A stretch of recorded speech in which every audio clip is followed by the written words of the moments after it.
한 주간의 일상을 시작하는 월요일 새벽입니다. 오늘은 베드로전서 2장 21절부터 25절까지의 말씀을 가지고 예수님이 가신 길을 따라갑시다. 예수님이 가신 길을 따라갑시다 라는 제목으로 하나님의 말씀을 함께 상고합니다.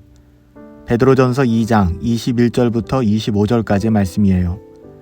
이를 위하여 너희가 부르심을 받았으니 그리스도도 너희를 위하여 고난을 받으사 너희에게 본을 끼쳐 그 자취를 따라오게 하려 하셨느니라.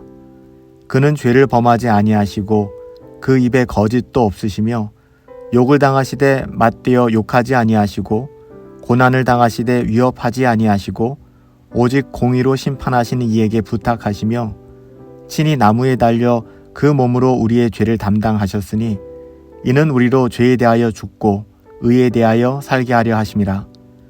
그가 채찍에 맞음으로 너희가 나음을 얻었나니 너희가 전에는 양과 같이 길을 잃었더니 이제는 너희 영혼의 목자와 감독 되신 이에게 돌아왔느니라. 아멘. 우리는 어떻게 인생을 살아가야 할까요? 하나님께서는 우리를 하나님의 자녀로 부르시고 우리에게 어떤 삶을 요구하시는 것일까요? 우리는 어제 주일 설교를 통해 더디고 버거운 인생의 시간 속에서 어떻게 살아가야 하는지를 배웠습니다. 그 어떤 환경과 상황 속에서도 우리는 철저히 우리의 마음을 지켜야 한다는 것이었죠. 그렇다면 어떻게 우리의 마음을 지킬 수 있을까요? 그것은 하나님의 주권과 섭리하심을 믿고 우리 눈에 보이는 그 어떠함이 전부라고 생각하지 말아야 한다고 배웠습니다. 이게 쉽지는 않아요. 하지만 이런 삶이 마냥 어렵기만 하고 불가능한 것은 아니에요. 특별히 예수님께서는 우리와 똑같은 인간의 몸을 입고 이 땅에 오셔서 바로 이런 삶을 몸소 실천하시며 우리에게 모범을 보여주셨잖아요. 그러므로 말미암아 우리로 하여금 용기 내어 주님 가신 그 길을 따라오라고 말씀하시는 거잖아요. 우리는 악한 세상에서 하나님의 자녀로 부르심을 받은 하나님의 자녀들이에요. 그러기에 하나님의 자녀로서 하나님의 자녀답게 이 세상을 살아가야만 하는 것이죠. 그래서 때로는 부당하고 악한 이 세상 속에서 우리를 찾아오는 고난을 믿음으로 인내하며 살아가야만 하는 거예요. 더디고 버거운 시간 속에서도 하나님의 선하심을 바라며 믿음으로 살아가야만 한다는 것이죠.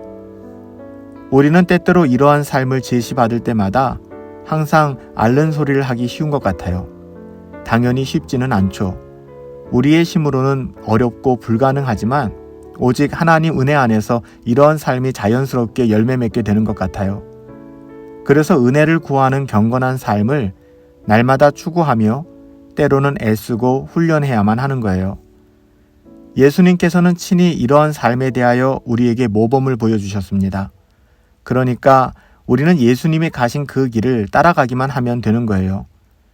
예수님께서는 이 땅에 계시는 동안에 우리를 위해 이런 모든 고난을 받으심으로 우리에게 본이 되셨고 우리로 하여금 그 발자취를 따라오게 하셨어요.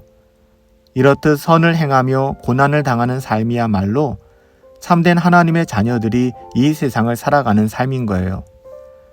고난당한 예수님을 생각해 봅시다. 그분께서 고난당하실 만한 이유가 있으셨나요? 당연히 예수님은 그 어떤 고난의 이유를 가지신 분이 아니셨어요. 우리 구주 예수님께서는 죄도 없으셨고 그 입에 거짓 또한 없으셨지만 고난 속에서 인생을 살아가셔야만 했어요. 그럼에도 불구하고 예수님께서는 그 어떤 불평과 원망으로도 자신의 삶을 낭비하지 않으셨어요. 주님께서는 욕을 받으시되 욕하지 않으셨고요. 고난을 받으시되 위협하지도 않으셨으며 오직 공의와 심판자 하나님 아버지께 자신의 삶의 전부를 맡기고 부탁하셨죠. 우리가 어제 살펴본 다윗의 삶 또한 바로 이런 예수님의 삶의 모습이셨잖아요. 더디고 버거운 인생 속에서 결코 초조해하거나 두려워하지 않았던 다윗의 모습은 예수님의 삶과 똑 닮아 있었습니다. 예수님께서 당하신 이 고난은 우리의 구원을 위한 대속의 죽음으로 마무리되셨죠. 마침내 주님은 친히 나무에 달려 그 몸으로 우리의 죄를 담당하셨어요. 주님께서는 우리를 위해 대속의 제물이 되신 것이죠. 이로써 우리가 죄에 대하여 죽고 의에 대하여 살 수 있게 된 거예요. 예수님 때문에요. 죄에서 진정한 자유를 누릴 수 있게 된 것이죠. 예수님께서 채찍에 맞으심으로 우리는 영원히 고칠 수 없는 병에서, 죄의 병에서 나음을 얻었고 새 생명을 얻게 되었습니다. 이렇게 예수님께서는 선을 행하시면서 또 애매의 고난을 당하시는 삶의 모범을 우리에게 친히 보여주셨던 거예요. 거듭나기 전 우리는 과거의 길을 잃은 양과 같았어요. 그래서 우리는 목자이신 하나님 아버지로부터 멀리 떠나 방황하며 살아가야만 했죠. 우리가 하나님을 알지 못했을 때에는 인생의 참된 의미와 가치를 알 수도 없었어요. 삶의 목적을 알지 못했기 때문에 방황할 수밖에 없었던 것이죠. 하지만 지금은 달라졌어요. 거듭나서 하나님의 자녀가 되었으니까요. 이제 우리는 하나님께로 돌아왔습니다. 하나님의 자녀가 되었고요. 하나님께서는 우리의 아버지와 목자가 되셨어요. 우리의 감독이 되셨어요. 그러기에 우리는 그 어떤 환경과 상황 속에서도 오직 하나님의 인도하심과 보호하심을 누리며 살아갈 수 있게 된 것이죠.